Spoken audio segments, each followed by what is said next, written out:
Hey guys, welcome to Biology 103 lecture video series. This is video number 1 for the introduction to biology. So when we're talking about the biological sciences, we need to mention that science is the area of study where we're looking at the natural world that we live in, and we're looking at things that can be measured. So we want to understand the impact of, say, weather in a given area, lightning strikes, what causes a hurricane to form, those kinds of things. That's all part of science. And science, if you break the word down or if you look at the word itself, it simply means to know. Okay, so we're trying to understand the world around us. And there are some things that we can't understand or we can't measure. How much love somebody has for somebody else. It's very difficult to measure that in a quantitative fashion. So we're looking at, again, things that can be measured with numbers either directly or indirectly. And the biological science study of life is what we're looking at here. So when you look at the letters BIO, it just refers to life. When you look at the ology, the suffix, it just means the study of an area. And when we're looking at biological sciences, we're looking at things that are alive. And sometimes when we try to determine if something is alive or not, it's difficult. So we want to look at the characteristics in this lecture that allow for us to measure or to determine if something is alive or it's living. And so we look for certain characteristics or certain qualities. And so we're going to start out by saying that the first of these qualities is you have to have organization. You've got to be maintaining that organization, otherwise you'll end up in the emergency room, for example, things like that. So when we're looking at organization, we can start with the chemical level, and we could talk about basic structures known as atoms that are the chemical units that are put together to form molecules. We'll talk about different molecules in this course, but remember, chemicals are very powerful, and we can talk about hormones, for example. And the power of a hormone is often underestimated. If we want to look at a very simple molecule, just for teaching purposes, we could look at water.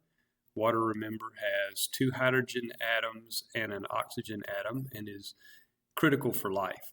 You have to have water to be alive or to keep maintaining homeostasis in your body. So when we look at these chemicals and how they come together, they play an integral part of the biological process. And when we put them together, we can form organelles. And organelles are just little organs that carry out a specific function. And so when we're looking at, for example, this chloroplast that's labeled right here, this chloroplast is seen to the left there in the drawing. And if you look down here at this cell, we can see that there are chloroplasts inside the cell. If we pull one out, that's what it looks like. But remember, the chloroplast is going to carry out the process of photosynthesis. So this is a function that plants use to be able to produce food by using the energy from the sun. All right, once we get organelles together, we can then go ahead and put them together for the production of a cell. And cell is the unit of life, basic unit of life. So what I'm going to do is I'm just going to take this yellow color here and I'm going to highlight the cell wall around this plant cell. And this plant cell, of course, we could take one little cell out of this pine needle and show it here. So all these little structures down here, all these little circles are all individual cells. So when you have all these different little cells together down here, we're going to have what are called tissues. And tissues also are going to be carrying out certain functions. And this tissue here that we see that's known as xylem, it is going to be conducting water inside this needle of this pine tree. So the needle of the pine tree here has been cut in cross section. So I'm just kind of outlining the edge of the needle here for you so you can see that. And these needles are actually composed of several different tissues. So if we were to pull one of these needles off the tree down here, take this one right here and cut it in cross section, you would get this. And so you can see the blue area here is the particular tissue that actually is going to be conducting water, known as xylem. So the pine needle itself is actually an organ, and it's going to be made up of 2 or more different types of tissues. And they're going to be carrying out certain functions for that plant. In this case, it's going to be carrying out the capture of sunlight for the production of energy through photosynthesis. All right, we could move on up in our organizational study, and we could talk about the organ system. Organs are going to function together to carry out certain functions. And so, for example, you could look at your skeletal system, and it's there for your support. When you put all the systems together, you can now form the individual organism. That's the living individual. In this case, we have many cells in the organism we're talking about if it's you. Also, this pine tree right here is an example of an organism. But we could also have single-cell organisms. So we can talk about bacteria and protozoans, and we'll do that later in the course. All right, so if we have a group of the same type of organism, well, we now have a population. We would describe this as having or being a single species in a given area. So all the white-tailed deer or all the gray squirrels that might be in the woods behind your house would be an example of a population. Now, if we want to go ahead and add to that, we can take all the organisms in a given area. And of course, in this situation, you would have many species, but this would be everything that's alive in the woods, including the white-tailed deer or the gray squirrels, whatever it is that you might be interested in trying to study or look at. All right, the next organizational level would be what we call the ecosystem. And so it's important to note that it has the living part, which we just talked about is the community, plus it has non-living things, like, for example, sunlight, temperature, pH. pH, just so you know, is a measure of how acid or how base something might be. We could also talk about water in this list. So these are all things that are not alive. So again, they're non-living, but they do play a very important part of your environment. And if you're looking on the globe or around the world, wherever life is found, we call this the biosphere. So anywhere where life can be found, again, is called the biosphere. All right, so let's talk just a minute about emergent properties here. These emergent properties are going to come together, the individual pieces, and they're going to create what we would say are new complex functions. And these are not always evident in the individual parts. So let me give you a quick example of this. Let's say you had sugar and you had flour and you had cocoa. Well, by itself, that might not be so impressive just looking at that. But if you add this together, you will be able to produce brownies. And brownies are more than just the sum of these parts. They have almost like a magical quality to them. And so hopefully that'll help you kind of get a grasp of what we're talking about, emergent qualities that we're going to see in biological organisms. There are pieces that come together to produce something that's greater than the whole. And the sum of the parts, I guess is what I'm trying to say. And this is very important in helping us understand what is called the structure-function relationship. So we'll get into more about that later on in the course. All right, let's talk about the second characteristic of what it means to be alive. The second characteristic is you have to have energy to be able to maintain this organization that you have. And so you're going to take that energy and use that energy to build. You're going to use that energy to repair and reproduce. You're constantly losing skin cells. You're constantly losing hair cells. So you're going to have energy to maintain that and to build that or to keep that in good working order. So there are some broad categories in biology that we can talk about organisms and energy. If you're able to make your own food, capture energy from the sun, for example, we would say that you are an autotroph. And if we break this word down, auto simply means self, troph means to feed. So you can feed yourself, that's what we're saying. For us, we are considered heterotrophs. Hetero simply means other, excuse me, means other. And of course, troph here means to feed.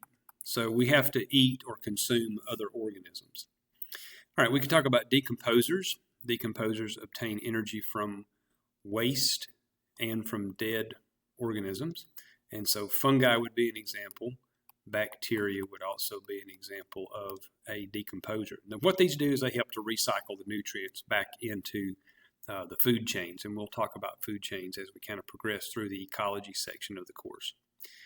All right, so the third characteristic that we look at if you are alive is you have to be able to maintain an internal constancy. We call this homeostasis. For those of you that are headed into the healthcare field, this is incredibly important. When you're assessing a patient, you're looking for responses. In other words, they're going to respond to certain things. And so a corneal reflex or other types of reflexes. You know that when you get cold, you shiver. When you get hot, you sweat. So you're responding to one of the non-living components of the ecosystem, and that would be temperature. Sometimes we think we may be the only ones that respond, but plants respond as well. A Venus flytrap may end up snapping shut and catching flies. And the question you might be asking is, well, why does a Venus flytrap catch flies if it can produce its own food? Well, the answer is, if you look at where they live in the Carolina swamps, and in this area, the soil is not very nutrient rich. So they're working a part-time job to make ends meet. All right, life also reproduces. In other words, there is a new generation that is going to follow, and that generation will grow up and develop. So we want to talk about how we can go through reproduction. We already mentioned that you produce more cells, hair cells, skin cells to repair. This is talking about producing another individual. All right, so if you do that and it's not the combination of DNA from two individuals, in other words, there's no sexual part of it, then we would say it is asexual. And remember, A simply means without. So it's without the combining of DNA. So for example, when this bacterial cell right here divides into these two subsequent bacterial cells that you see here, these two are clones. They are clones of the parent because they don't have any DNA that is different. Okay, the DNA is exactly what the parent cell had. And they'll divide by the process of what we call binary fission. That's what you see in this diagram, and you'll learn more about that in microbiology. All right, on the other hand, if there is DNA from two separate individuals, for example, there's DNA present here in this sperm cell, and there's DNA present here in this egg cell, then you're going to get a new combination of that in this new individual that we call the zygote. So because of that, we're going to actually have a great benefit due to the variation. In other words, this is simply just shuffling the card deck. And it's very, very important to understand that sexual reproduction is critical for organisms to have new combinations of genes to work with. We'll see why that's important here in just a few minutes. All right, so life evolves or changes. In other words, organisms have to become adapted or perfectly suited to the environment that they're living in. In other words, polar bears have white fur to help camouflage them in the snow, for example. And that white fur would be an example of an adaptation. And what this does is it allows the individual to have a better chance of surviving, and if it survives, it also can reproduce. Now, this adaptation can be either a characteristic that it has, the white fur, or it could even be a specific type of behavior, maybe where it can make itself appear smaller than it actually is, or blend in with the environment better than it would in a certain position. Okay? All right, so populations, just as kind of a summary here for you, can produce more offspring than can survive. Okay, so a nest of baby birds, not all the little baby birds are going to be able to reproduce. When you have sexual reproduction going on and you have mutation going on, you're going to produce genetic differences. So not all the little birds are exactly the same. Natural selection is going to find the very best genes present in that group. And if they grow up, they will obviously have the genes that survived. They will be the parents of the next generation, and they will pass these genes on to their offspring. And if that happens, if the best genes become more prevalent in the next generation, then we can say that that population has gone through an evolutionary change, or it has evolved. So what I want to do is I want to give you an illustration here of antibiotic-resistant bacteria. And one that you may have heard about is MRSA. So let's take just a minute and let's talk about that. M stands for the antibiotic methicillin. R stands for resistant. The S stands for the bacteria name, which is Staphylococcus. That's the genus name. And the A stands for the specific epithet name for this bacterium. So this is the bacterium that causes staph infection. So you get MRSA in the name of the acronym that you see there. So let's talk about this little discussion here we've been having about life evolving or changing. Let's put that into an illustration here for you. So let's suppose we have a lot of little bacteria present, and these bacteria are reproducing, but they're also going through mutation. And let's just say that one of these bacteria now that we have looked at went from blue to orange, and that orange bacterium now is one of the MRSA types of bacteria. It has developed the ability to resist this antibiotic methicillin. All right, so let's say that we come in now and we're going to add to this methicillin. Well, the methicillin is going to hit this little bacterium, let's say here, and kill it. And it'll kill this one, and this one, and this one. What's happening to the population of bacteria as the methicillin spreads throughout the population? Well, it's killing all those that can basically be killed by the methicillin, but this one bacterium right here is resistant. What's it going to do? It's going to divide. And now you have two bacteria. And before you know it, the population has almost become replaced by these bacteria that are resistant to the original antibiotic that we treated with. So this is how antibiotic resistance develops in a population of bacteria. And sometimes you hear people say that they were resistant to the antibiotic, but that's not really the case. It's the bacteria here that are actually resistant to that. All right, so what we want to do is we want to take a look at the next little area here, and trying to get my pen to stop scrolling for us for a minute. So let's see, well, let's see if I can get this taken care of. Give me just a second. Okay, so let's take a look now at the different fields of biology now that we've completed our discussion of the characteristics of life. So when we look at the different fields of study, if you look at zoology, ZO just is in reference to animals, so this would be studying different types of animals, and there's a lot of different areas of zoology we could talk about. If you're talking about botany, you're talking about the study of plants. Parasitology would be the study, obviously, of parasites, and a parasite, for those of you that maybe don't know, it's just an organism that lives on or inside another organism. It gets its nourishment from that organism and causes harm to that organism. All right, entomology is the study of insects. We could talk about fire ants, their impact, the subterranean termites that do so much damage to homes, cockroaches. So there are a lot of different insects out there that can create lots and lots of problems for us. All right, we could talk about physiology, which is the study of function. We could talk about anatomy, which is the study of structure.